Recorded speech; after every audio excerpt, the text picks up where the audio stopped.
আশ্বাস দিয়েছে এবং বিকাশ নাম্বার চেয়েছে, আমরা বিকাশ নাম্বার ওখানে দিয়েছিলাম স্ক্রিনে, আপনারা অনেকে দেখেছেন। তো সেই পরিমাণে খরচ এদের লাগে, এতটুকু তাদের দেওয়া সম্ভব না, পরিবার থেকে বহন করার মতো সম্ভব নাকি আঙ্কেল? আনুমানিক কিরকম টাকা গেছে তাদের? লাখের উপরে গেছি, টাকা গেছে না, লাখের উপরে গেছি। এখন তার সম্ভব হইতেছে না মনে হয় চিকিৎসা করার মতো না। সম্ভবত উঠতে আছে। আমরা কি হয় এই নাতি যাবো, নাতি নাতি না? ও, রাবুর নাম কি? ইয়া সেলিম, মোহাম্মদ সেলিম। আমরা ওই ভিডিওটা ছাড়ার সাথে সাথে আমাদের এক বড় ভাই বিএম কালচার ভাই, ওনারা কিন্তু সম্ভ্রান্ত পরিবার থেকে জন্মগ্রহণ করা, উনি আমাদেরকে আশ্বাস দিয়েছেন 50,000 টাকা।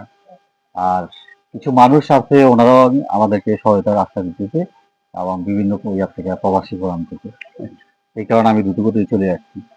আর এইভাবে অন্য কেউ আমাদের এই গ্রামে, বিশেষ করে বদরপুর, হোসেনপুর বা যারা প্রবাস আছে তারা কেউ কি সহায়তা করতে কিনা?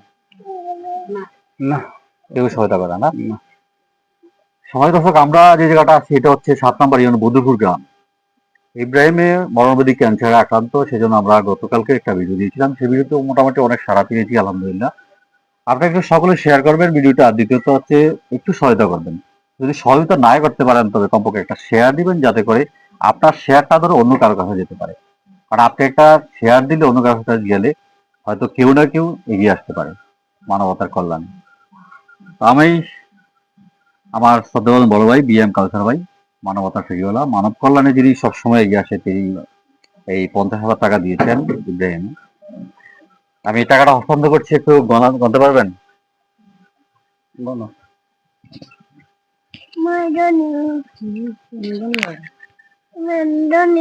তুমি গণবা? তোমারে দিছে। আল্লাহ,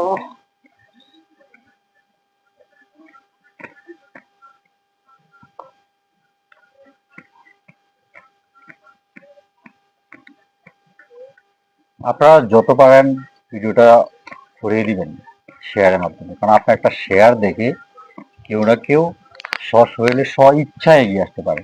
আপনি যদি কোনো অর্থনৈতিক ভাবে কোনো সহায়তা নাও করতে পারেন, চেষ্টা করবেন একটা শেয়ার করে দেওয়ার জন্য। আপনাদের শেয়ার দেখেই কিন্তু আজকে এই মানবতার কল্যাণমুখী যে মানুষগুলো তারা এগিয়ে আসছে। বিশেষ করে আমার সদর বড় ভাই বিএম কালচার ভাই, সম্ভ্রান্ত পরিবার থেকে জন্মগ্রহণ করা, উনি কিন্তু বিভিন্ন জায়গা বিভিন্ন প্রতিষ্ঠানে সহায়তা করে থাকেন। আজকে আমরা ভিডিওটা 24 ঘন্টা না, মাত্র 3 ঘন্টা যখন আমরা পোস্ট করেছি, আমি তার সাথে সাথে আমার কাছে নক করে টাকাটা পাঠিয়েছি। আমার আসতে ইব্রাহিম কথা বলছে, তার মধ্যে আপনারা শুনতে পাচ্ছেন।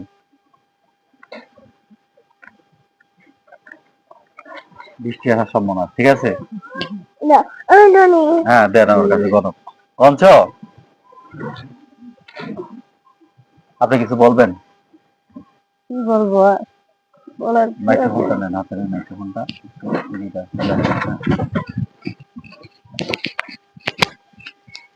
বলেন।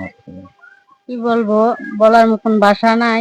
আমার সন্তান মা তো মায়ে হয়, আজকে 3 মাস যাবত আমি চতুর্দিকে দৌড়াদৌড়ি করতেছি। আমি একলা, আমার কোনো পিছনে কোনো গার্ডিয়ান নাই, কোনো আমার সাথে চলার মতন কোনো কেউ নাই, একটা আশ্বাস দেওয়ার মতন, একটা ডাক্তারের লগে পরামর্শ করার মতন আমার কোনো লোক নাই।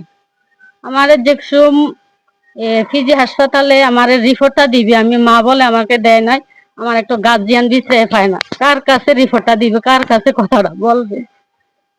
আমি এই তারপরে আমি ভেঙে পড়ার পরে আমি অনেক ইয়ার পরে এরপরে আমার এক বোনের জামাই, আমার এক দেবর গেছে, বাড়ি থেকে গেছে তাদের কাছে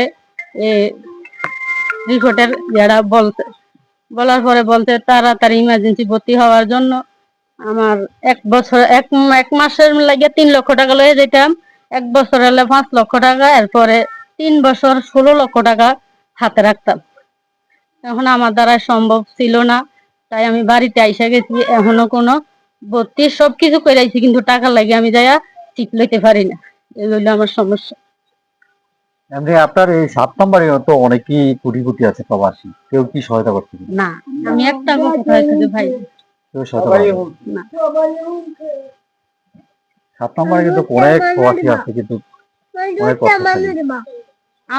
আমি তো বলছি আমার পিছনে কোনো এরকম কারো কাছে বলার মতন একটা লোক নাই। এই হইলো আমার সমস্যা। কারো কাছে যে বলবো আমার এই সমস্যার কথাটা, আমার এই ছেলের এই এত বড় রোগের কথাটা ওর কাছে যে শেয়ার করার মতন কোনো লোকে নাই আমার কাছে। আমি আমার এই মেজো ছেলে 16 বছরের ছেলেরে নিয়ে আমি জায়গায় জায়গায় দৌড়াইছি, অনেক হাসপাতালে দৌড়াইছি।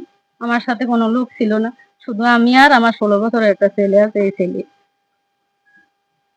সময় দর্শক, মোস্ট ইমোশনাল যেটা বলে আর কি, হৃদয় বিদারক কিছু ঘটনা।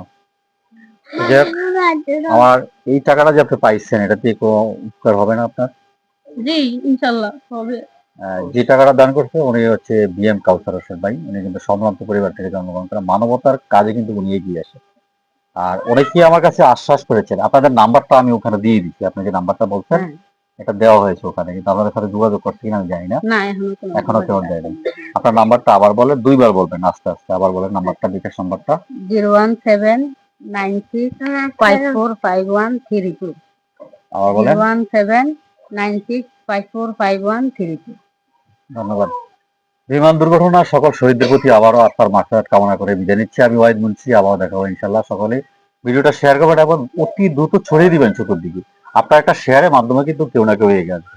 আসসালামু আলাইকুম ওয়া রাহমাতুল্লাহি ওয়া বারাকাতুহু।